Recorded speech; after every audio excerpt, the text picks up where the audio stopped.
Hello বন্ধুরা, যেহেতু আমরা আজকে পার্টস অফ স্পিচ নিয়ে পড়াশোনা করছি, সেহেতু একটি কুইজের মাধ্যমে দেখে নিই ঝটপট করে যে আমরা কতটা শিখতে পারছি। ফার্স্ট কোয়েশ্চেন কি বলছে? What part of speech is originality? এখানে আমাদের অরিজিনালিটি এই কথাটির মানে জানতে হবে। অরিজিনালিটি মানে হলো মৌলিকতা।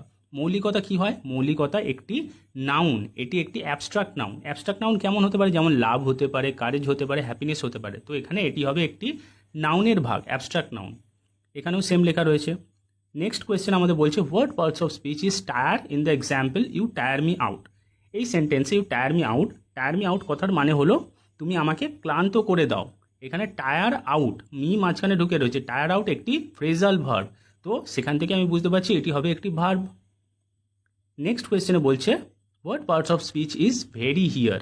C is very uninclined to read the manuscript.